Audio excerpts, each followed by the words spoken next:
આજ હું આપને થાટ સમજાવું કે થાટ આપણે કઈ રીતે વગાડવાનું. બધાય રીતે વગાડતા હોય, આપણે તમારી રીતે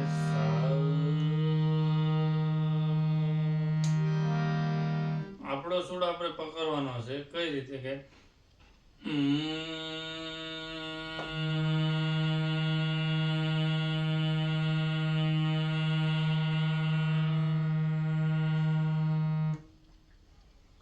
આપણો સૂર એટલે આપણો સ્કેલ આપણને પકડાય જાય. દાખલા તરીકે તમે જુઓ,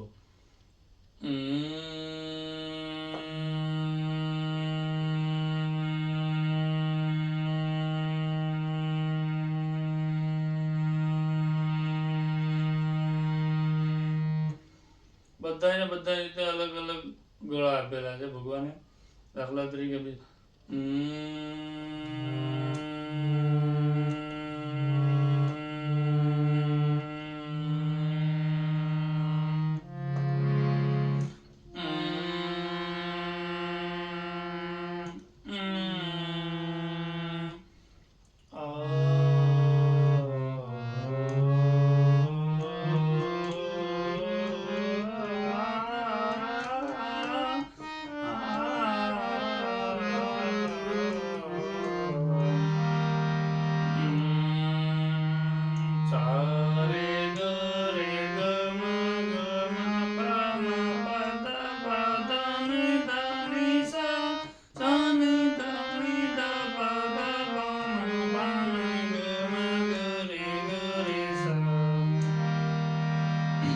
આપણે વગાડ્યો બિલાવટ થાટ.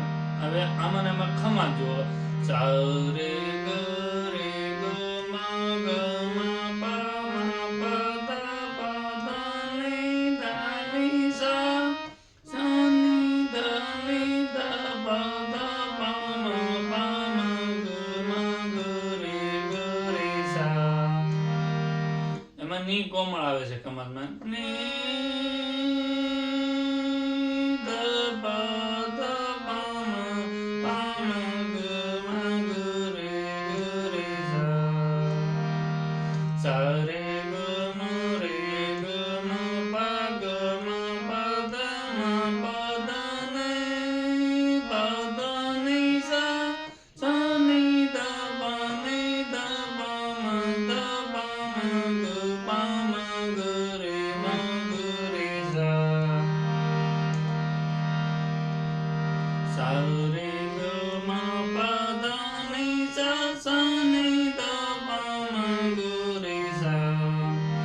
પછી આપણે આ રીતે બોલવાનું, સા રે ગ મ પ ધ ની સા સા ની ધ પ મ ગ રે સા.